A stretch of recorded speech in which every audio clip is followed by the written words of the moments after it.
Els alomes, del prefix grec elos, que vol dir clau, i del sufix oma, que vol dir tumor, també coneguts com ull de poll o claus, són lesions dèrmiques benignes de les capes superficials de la pell. Provoquen dolor quan hi ha pressió i s'observen com a prominències de color groguenc degut a les diferents capes de queratina que s'hi acumulen. Aquestes lesions acostumen a sortir en punts del peu on hi ha pressió excessiva entre dues superfícies de consistència dura, com, per exemple, pressió entre una prominència òssia i un altre os, o bé una prominència òssia i el calçat. Com que s'originen en zones de molta pressió o sobrecàrrega, aquestes lesions dèrmiques són doloroses si no se n'elimina la causa. On i per què és més habitual que es formi un ull de poll? Els punts més freqüents són a la planta del peu. Es produeix per una sobrecàrrega i un mal recolzament, sobretot a la zona metatarsal, quan hi ha contacte amb el calçat de sola dura. Entre els dits.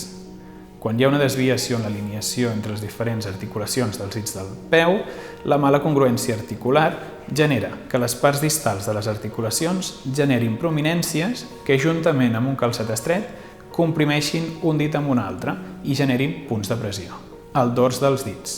Acostumen a sortir quan hi ha una desviació als dits en forma de dits en urpa o dits en martell.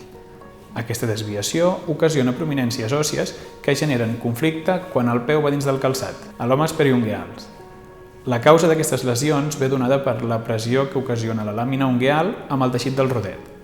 Aquest fet genera capes de queratina en un espai molt reduït, generant dolor, sovint sense la necessitat de pressionar la zona. La prevenció i tractament consisteix en eliminar les zones de conflicte i pressió. Com podem fer-ho?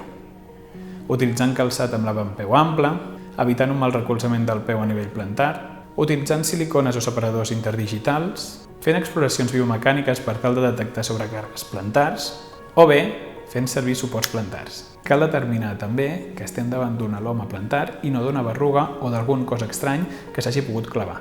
Per aquest motiu, és important que si detectem qualsevol anomalia en les plantes dels peus, anem al nostre podòleg de confiança.